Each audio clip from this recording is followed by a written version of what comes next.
আসসালামু আলাইকুম রহমতুল্লাহি ওবরাকাতুহু। আমাদের শ্রদ্ধাভাজন হোস্ট, আমাদের প্রিয় মাতৃভূমি বাংলাদেশের গণ্ডি ছাড়িয়ে গোটা পৃথিবীর মানচিত্রেই শ্রদ্ধেয় ডক্টর মাওলানা মিজানুর রহমান আজহারি ভাইয়ের আজকের এই আমন্ত্রণে আমরা যারা এখানে এসেছেন, আমরা প্রথমে আল্লাহ শুকরিয়া আদায় করি আলহামদুলিল্লাহ, যেরকম একটা বরকতপূর্ণ আয়োজনে আমাদেরকে আল্লাহ তাআলা শামিল হওয়ার তৌফিক দিয়েছেন। আমি দুটো ছোট কথা বলতে চাই, 2 মিনিটের কম সময় শেষ করতে পারলে আমার জন্য ভালো হবে। আমি যারাদের সাথে আমরা আজকে মিলিত হতে সুযোগ পেয়েছি, এটি বাংলাদেশের জন্য অত্যন্ত গৌরবের এবং অত্যন্ত মর্যাদার যে এরকম একটা সময় আমাদেরকে আল্লাহ তাআলা দয়া করে দান করেছেন। এখানে প্রায় সকলেই বলা যায় আমরা দীর্ঘ একটা সময় ভিন্ন রকম একটা পরিবেশে আমাদেরকে জীবন পার করতে হয়েছে। বিশেষ করে আমাদের শ্রদ্ধেয় হোস্ট আজকে যিনি, তাকে তো আসলে আমাদের এই প্রিয় মাতৃভূমিতে আমরা তো রাখতেই পারলাম না। আল্লাহ তাআলা আমাদেরকে এই সুযোগ দিয়েছেন। আবার আরেকবার অন্তরস্থল থেকে শুকরিয়া আদায় করছি আলহামদুলিল্লাহ। আল্লাহ যেন স্থায়ীভাবে আমাদের প্রিয় মাতৃভূমির জন্য প্রথমত এই সময়টাকে নেয়ামত হিসেবে বর্ধিত করে দেন। দ্বিতীয় হচ্ছে, আমি হুজুরের ওয়াজ থেকে একটু কথা বলি, সেটা হচ্ছে অহুয়াল গফুরুল ওয়াদুদ। আসলে আমাদের প্রতি মানুষের এই ভালোবাসা, আমাদের এই বক্তব্য, আমাদের এই কারো লেখনী, এটির আলাদা কোনো কৃতিত্ব আছে বলে আমার কাছে মনে হয় নাই। এটা নিতান্তই আল্লাহ তাআলার দান তার বান্দার প্রতি। তিনি যখন তার কোনো বান্দাকে ভালোবাসেন, এই হাদিস আপনারাই বলেন, আপনাদের কাছ থেকে শুনেছি, আমিও মাদ্রাসায় যতটুকু পড়ার সুযোগ পেয়েছি, আল্লাহ তাআলা যখন কোনো বান্দাকে ভালোবাসেন তখন তিনি আরশে আজিমে এটাকে বলেন, এবং আরশে আজিমকে আসমানওয়ালাদেরকে বলেন এটা জমিনওয়ালাদের কাছে পৌঁছানোর জন্য। সুতরাং আমার যেন এটা মনে থাকে যে আল্লাহর দেয়া এই নেয়ামত আমি আল্লাহর দিনের জন্য যতটা ব্যবহার করব, আল্লাহ এটা তত বেশি সমৃদ্ধ করে দেবেন। লা ইন শাকারতুম লা আযীদান্নাকুম। সেটা যদি মনে থাকে, তাহলে আমার মধ্যে কোনো ধরনের দ্বিতীয় চিন্তা, ভিন্ন চিন্তা অথবা দিনের বাইরে গিয়ে আলাদা কোনো চিন্তা আমার মধ্যে স্থান পাওয়ার কোনো সুযোগ থাকবে না। শেষ কথা হচ্ছে, আমরা যারা আজকে এখানে একত্রিত হয়েছি, বাংলাদেশে ইসলামের দুটো কমপ্লিসিটি আছে। একটা কমপ্লিসিটি হচ্ছে ইসলাম যারা জানেন তারা, আমরা যারা প্রচার করি, আমরা ইসলামকে অ্যাড্রেস করার ক্ষেত্রে সাধারণ মানুষ যারা, তাদের মধ্যে অনেক ধরনের কমপ্লিসিটি আছে, যাদের কাছে পাবলিকলি ইসলাম অ্যাড্রেস করার জন্য আমাদের আরও বেশি গবেষণার সুযোগ আছে। এবং সেটা শ্রদ্ধেয় ডক্টর মাওলানা মিজানুর রহমান আজহারি ভাই, আমার বোধহয় তিনি আমাদের এখন শিক্ষক হিসেবে ভূমিকা পালন করছেন এবং আমাদের শেখারও সুযোগ আছে, আমরা শেখার চেষ্টা করছি। আমার 95 বছর বয়সের মা বাড়িতে আছেন, খুব ভালো কথা বুঝতে পারেন না, এই ইউটিউব ওপেন করলেই বলেন যে আমার ওই ছেলে একটা আছে না, আজহারি ছেলের ওয়াজটা একটু দাও, ওটা আমি ভালো বুঝি। আন্দোলনের উনি শপথের জনশক্তি এখনো, তো বলে যে আমার ওই ছেলেটার ওয়াজটা আমি ভালো বুঝি। তো এই যে ভালো বুঝেন, তার মানে উনি খুব শিক্ষিত না, 5 পাস করা একজন মা আমার। কিন্তু এই 5 পাস করা একজন মানুষ তার কথাটা বোঝে, তার মানে হচ্ছে ইসলামটাকে আমরা যেভাবে জটিল করছি এটাকে সহজ করার সুযোগ তো আছে। এবং আল্লাহ সুবহানাহু ওয়া তাআলা তো সেভাবেই বলেছেন যে ইসলামকে আমি তোমাদের সহজ করেছি, হাদিসেও একই কথা বলা আছে।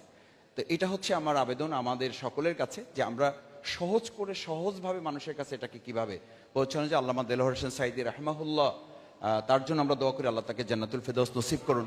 তিনিও এই ধারাটা তৈরি করে রেখে গেছেন, যার কারণে তিনি দল মতের ঊর্ধ্বে উঠে সবাই তার কথা শুনতে আসতেন।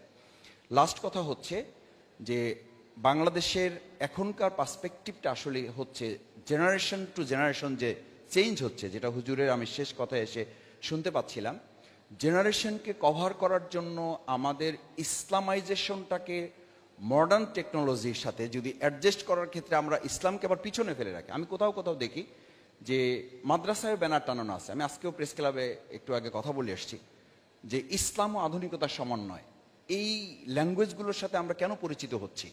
আসলে আমাদের বরং অ্যাড্রেস করতে হবে ইসলামই তো শুধু আধুনিক না, আল্ট্রা মডার্ন, এবং এটার আধুনিকতার ধারে কাছেও এখন এদেশের গোটা পৃথিবীর আধুনিকতা মানে ওই দরজায় পাই রাখতে পারে নাই। তা আমরা এটা কেন বলছি? অথচ এইটাই কিন্তু মাদ্রাসায় আমরা শিখে আসছি, আমাদেরকে শেখানো হয়েছে। এখন ভালো ভালো মাদ্রাসা যারা তৈরি করছে যে আমরা বিজ্ঞান এবং ইসলাম শিখাচ্ছি, এটাও কিন্তু বলা হচ্ছে, অথচ ইসলাম হচ্ছে সবচেয়ে বড় বিজ্ঞান। তো সেই জায়গাটা আমরা যদি অ্যাড্রেস করতে পারি এই জেনারেশনের কাছে, 2024 সালের 5ই আগস্ট আমার কাছে মনে হয়েছে বাংলাদেশ ইসলামের জন্য প্রস্তুত এবং আল্লাহ তাআলা এটাকে কবুল করেছেন। এখন এই প্রেক্ষাপটটাকে চাষ করে যেন ফসলটা আমরা তুলে নিতে পারি, সেই দায়িত্ব আমার সামনে যারা আছেন, আমার শ্রদ্ধেয় শিক্ষক উস্তাদ তুল্য, আমি অনুরোধ করব আমাদের সন্তানদের, আমাদের শিক্ষার্থীদের অর্জিত এই বাংলাদেশ আল্লাহ তাআলা দয়া করে দান করেছেন, ইসলামের জন্য উন্মুক্ত করেছেন, এটাকে এখন ফসল তুলে যেন আমরা ঘরে ঘরে পৌঁছে দিতে পারি, সেই প্রত্যাশা ব্যক্ত করে আমার কথা শেষ করছি। আসসালামু আলাইকুম রহমতুল্লাহ।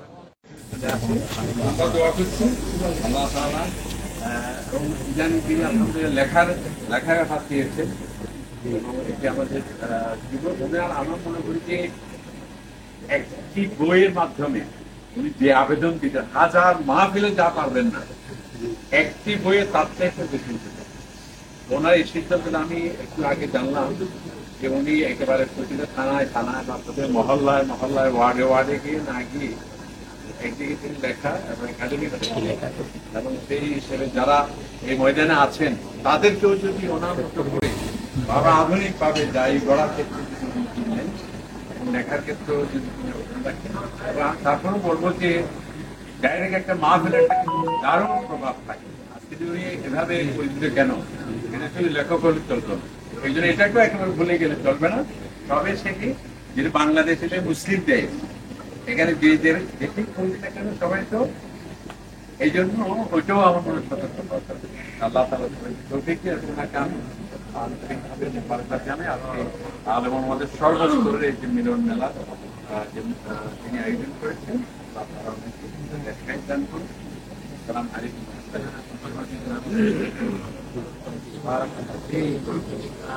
অনেক লাইট আছে প্রোগ্রামের জন্য, 2 মিনিট একটু কথা বলে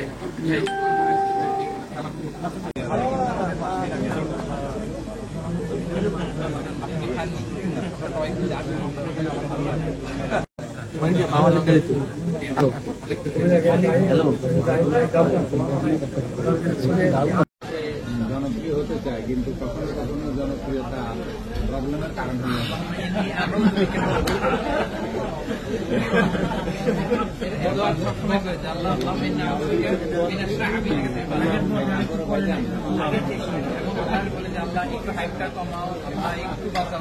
এটা হলে স্বাভাবিক কাজ, স্বাভাবিক কথাবার্তা প্রবলেম হয়ে যায়।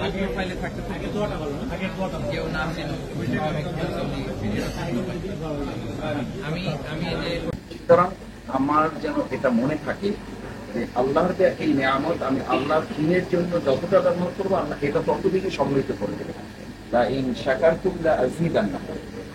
সেটা যদি মনে থাকে তাহলে আমার মধ্যে কোনো ধরনের দ্বিতীয় চিন্তা, ভিন্ন চিন্তা অথবা দিনের বাইরে গিয়ে আলাদা কোনো চিন্তা আমার মধ্যে স্থান পাওয়ার কোনো সুযোগ থাকে।